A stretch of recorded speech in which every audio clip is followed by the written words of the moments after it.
council. You ready? We, the Street City USA, you can see on your monitors, we had to, due to the snow, we wound up with about close to 400 tons of what we picked up, brush, tree limbs, and then we showed you some pictures last month of exactly what we were doing. That is available to anybody that would like to come out and take a pitchfork and take that pile.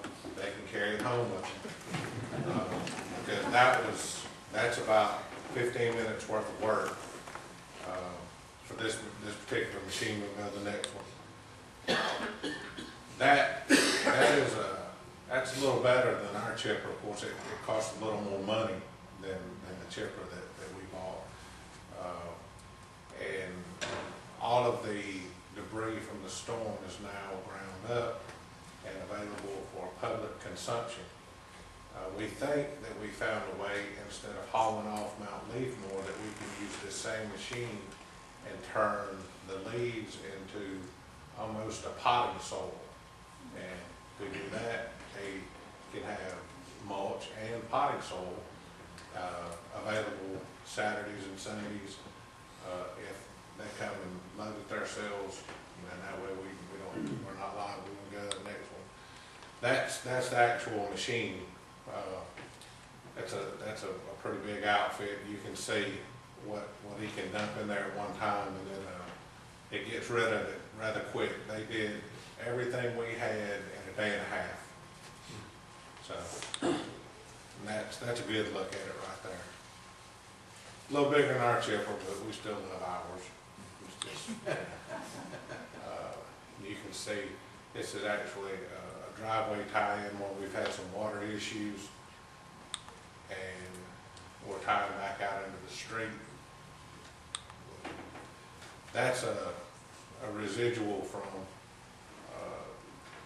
trees. That's a catch basin that we had to get in, and we've been going around trying to police those. We're kind of spreading everybody a little thin in doing that, but if you go to the next slide, you'll see that's what comes out of it. And that's just one, and we're trying to do all of them, but by the time we get to that one, we'll be back around getting back around the city. That's the wall that wall was actually the footings were poured today. The wall will be poured tomorrow, and we'll put the handrails on it and repair the concession, and that's what we've got there. Keep folks out. Does a pretty good job, unless you're 4 foot tall and you're 7. Okay, and that's just where we've got it barricaded off, and then we got some work to do on that building. It's a drainage project that we're we completed. That was a part of it. That's up under a driveway, and we're trying to go and clean out not only the catch basins, but with the amount of rain that we've had, we won't complain about that. But our ditches do fill up and have to be cleaned out, and some of them we've had to pipe on to keep water out of the streets. That's just another picture of that.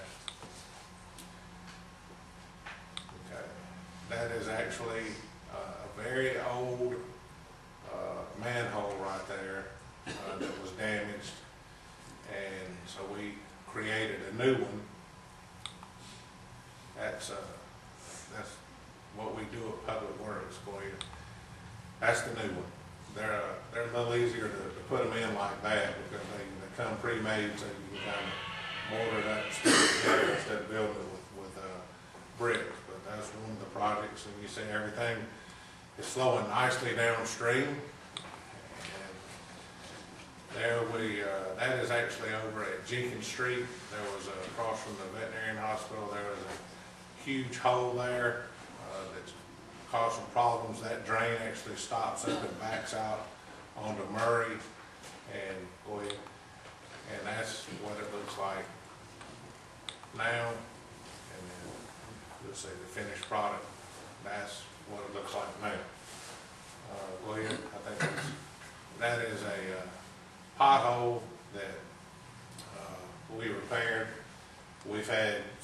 snow came, we've had several of them. Some of them we've had to use what I call a throw and go. Some of them we're able to fix them like that. That's the way I prefer to have them done. But some of in some cases, we've had to use the throw and go because they were so bad. We had to get to them quickly, and because we had so many, we had to get them fixed as quick as possible. I think that's it. Otherwise, I didn't take a picture of it, but if you notice the old sanitation building at Jenkins Street that used to be that pretty green color, it's been painted, kind of blends in a little better now with the skyline. That's one thing that I did want to take a picture of. And of course, talking about baseball season, softball season starting.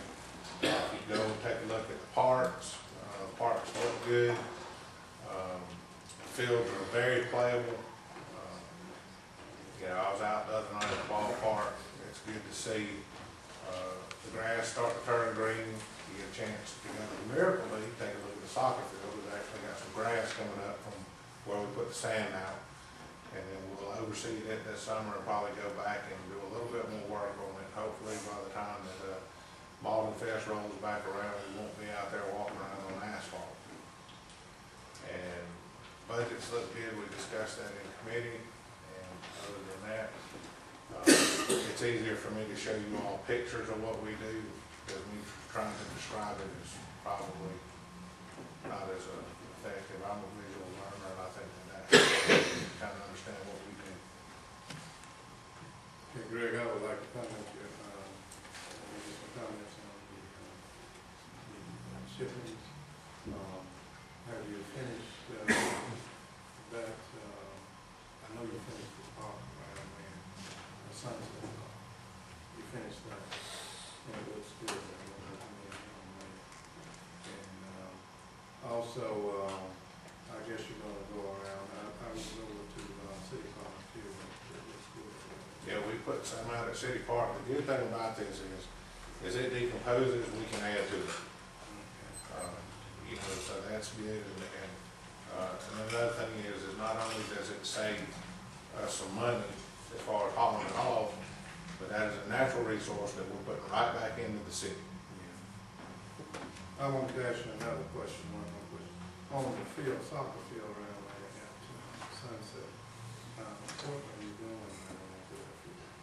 Well, what we did, Mr. Kennedy, is that field had to basically be dethatched, and we showed you some pictures of it. I forgot, I think we took 12 tons of thatch that was just matted grass off of that field, and then put sand, we put almost 110 tons of sand on the field. And hopefully what we'd like to see is next year, they use that to practice football in the winter months. And that field had become so hard that the grass couldn't come up through the thatch. So we dethatched it, put out the sand, and planted dry grass. Okay, and so what we'll do now is we'll go back and we'll aerate it again, and probably put a little bit more sand, and that will level that field off. If you remember how it was kind of unlevel, we'll go back and put some more sand out and try to level it off, and then overseed this summer, and then hopefully when it cools off again, the ryegrass will come back, because we planted an annual rye, and that'll come back, and then that will stay green year round, but it'll be more use to us than it has been in the past. Are there any more questions, Mr. Reynolds? Thank you.